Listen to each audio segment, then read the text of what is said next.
founding fathers have all agreed unanimously upon is that you go to those who wrote it. And what do they mean by that? It's called original intent. It's never supposed to be lost from the Declaration of Independence, the United States Constitution. That's where we also have the Federalist letters and papers and etc. Right? Now, the original intent, that means you go to the literature that was written by the founding fathers. All of our founding fathers said that each and every person has the right to arm themselves. Where in the Constitution? So why is...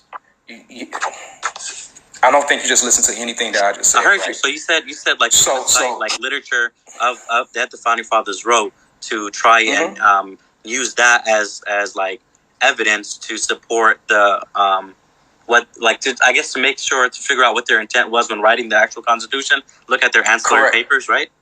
Correct.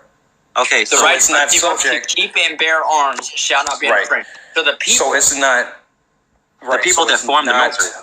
So the people is the people of the United States. Okay. Well, then why would they include militia in there if they're talking about because women? What is a militia? What is a militia? What is a militia? The militia is not the military.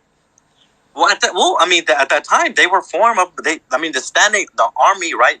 I guess the U.S. Army was established in 1776 with the Constitution. Or it wasn't in the Constitution, but when America was founded, right? You were right. The U.S. Army was established with the Articles of Confederation, okay, not the Constitution, but which is way after 1776. It was the Continental Army, okay, which was a volunteer army, all right, and a lot of that was made up of the militia, which was the ordinary citizens of just like the Confederate Army, right? We didn't have a Southern Army before that. We had state militia. We had state military, right? The way it was formed.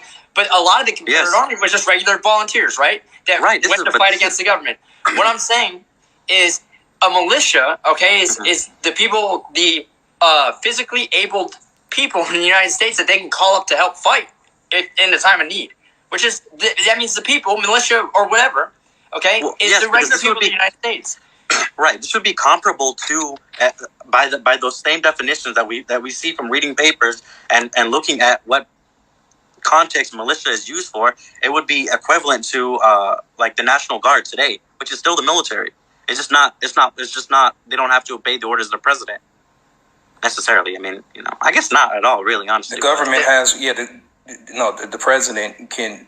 It's not violating state sovereignty either, because he can basically assume command over all. Well, he has to do martial law for something like that. It has to be something drastic, a drastic measure for that to happen. But I mean, and for any other like normal situation, right? This is what we're talking about when we're speaking about the Second Amendment. This isn't like and I'm prior military, so this isn't like some random schmuck on the street who has an AR.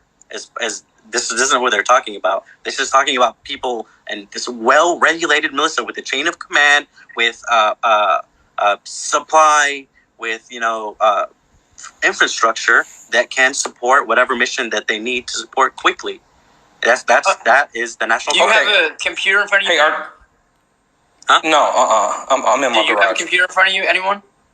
I can get. I do. Can you look up the historical definition of regulated?